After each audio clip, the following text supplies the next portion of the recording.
नमस्कार, बहुत बहुत स्वागत है आपका। आप देख रहे हैं न्यूज़ 18 का डिजिटल प्लेटफॉर्म। मैं हूं आपके साथ ऋतु ज्ञानवानी। आज हम बात करने जा रहे हैं यूपीएससी को लेकर के। यूपीएससी ने आईएएस आईपीएस के लिए नियम बदल दिए हैं और अब बार बार जो है परीक्षा आप नहीं दे पाएंगे। तो देखिए, संघ लोक सेवा आयोग ने सिविल सेवा परीक्षा 2026 के नियमों में बड़ा फेरबदल किया है। अब आईएएस या आईएफएस अधिकारी के रूप में नियुक्त होने वाले उम्मीदवार सेवा में रहते हुए दोबारा परीक्षा नहीं दे सकेंगे। साथ ही आईपीएस अधिकारियों के लिए भी रैंक सुधारने के नियम सख्त कर दिए गए हैं। संघ लोक सेवा आयोग ने सिविल सेवा परीक्षा 2026 के लिए नोटिफिकेशन जारी कर दिया है, लेकिन इस बार का नोटिफिकेशन केवल रिक्तियों 933 पद की संख्या के कारण नहीं, बल्कि नियमों में किए गए बदलावों के कारण भी चर्चा में है। तो नए नियमों के अनुसार अब उन उम्मीदवारों के लिए रास्ते बंद कर दिए गए हैं जो पहले से ही आईएएस या आईएफएस में नियुक्त हो चुके हैं। अगर कोई उम्मीदवार एक बार इन दो सेवाओं में से किसी एक का सदस्य बन जाता है तो वो सेवा में रहते हुए दोबारा यूपीएससी की परीक्षा नहीं दे सकेगा। यूपीएससी 2026 नियमों में बदलाव उन लोगों के लिए बड़ा झटका है जो अपनी रैंक सुधारने या कैडर बदलने के लिए बार बार परीक्षा देते थे।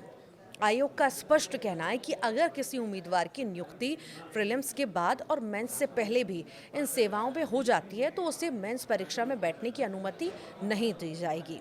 इसके अलावा आईपीएस भारतीय पुलिस सेवा अधिकारियों के लिए भी नियम सख्त कर दिए गए हैं। वे अब दोबारा आईपीएस का विकल्प नहीं चुन सकते हैं और इन नए नियमों का मुख्य उद्देश्य है भर्ती प्रक्रिया को अधिक पारदर्शी बनाना और सेवाओं में होने वाली बार बार की नियुक्तियों को रोक पाना।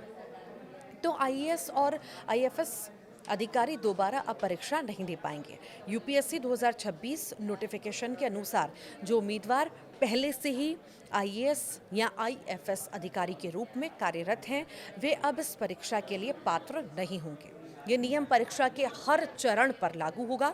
अगर कोई उम्मीदवार प्रीलिम्स पास कर लेता है और उसी दौरान उसे पिछले साल के रिजल्ट के आधार पर आईएएस या आईएफएस आवंटित कर दिया जाता है तो उसे मेंस परीक्षा देने से रोक दिया जाएगा। अगर मेंस के दौरान ऐसी नियुक्ति होती है तो उसके 2026 के प्रयासों को अवैध माना जाएगा।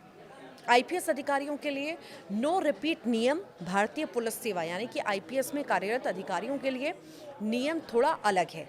वह परीक्षा तो दे सकते हैं जिससे वे आईएएस बन सकें, लेकिन वे अपनी पसंद प्रेफरेंस यानी कि इसमें दोबारा आईपीएस को नहीं चुन सकते हैं। इसका मतलब है कि एक बार आईपीएस बनने के बाद आप अपनी रैंक सुधारने के लिए दोबारा उसी सेवा में नहीं जा सकते। ये नियम आईपीएस के खाली पदों को सुरक्षित रखने और बार बार एक ही व्यक्ति के चयन को रोकने के लिए लाया गया है। संघ लोक सेवा आयोग ने उन उम्मीदवारों को थोड़ी राहत दी है जो 2026 की परीक्षा में आईपीएस या ग्रुप ए सेवाओं के लिए चुने जाएंगे। उन्हें सीएसई 2027 में बैठने का एक आखिरी मौका दिया जाएगा, बशर्ते वे ट्रेनिंग ज्वाइन करने से आधिकारिक छूट यानी एग्जेम्पशन प्राप्त करें।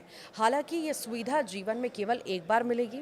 अगर वे 2027 में भी सफल नहीं होते हैं तो उन्हें 2028 या उसके बाद की परीक्षा में बैठने के लिए अपनी वर्तमान नौकरी से इस्तीफा देना होगा। पुरानी नियुक्तियों के लिए विशेष रियायत जिन उम्मीदवारों को 2025 या उससे पहले किसी सेवा में नियुक्त किया गया था, उन्हें एक अंतिम अवसर के रूप में 2026 या 27 की परीक्षा में बैठने की अनुमति दी गई है, लेकिन 2028 से सेवा में रहते हुए परीक्षा देने का ये लूप होल जो है पूरी तरह से बंद हो जाएगा और इस साल रिक्तियों की संख्या घटाकर 933 कर दी गई है।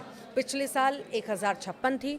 पदों में इस कमी और नए नियमों के कारण फ्रेशर्स और उन उम्मीदवारों के बीच मुकाबला और कठिन हो गया है जो पहली बार सेवाओं में एंट्री करने की कोशिश कर रहे हैं। आप क्या सोचते हैं इस नए बदलाव को लेकर के? ज़रूर बताइएगा कमेंट बॉक्स में।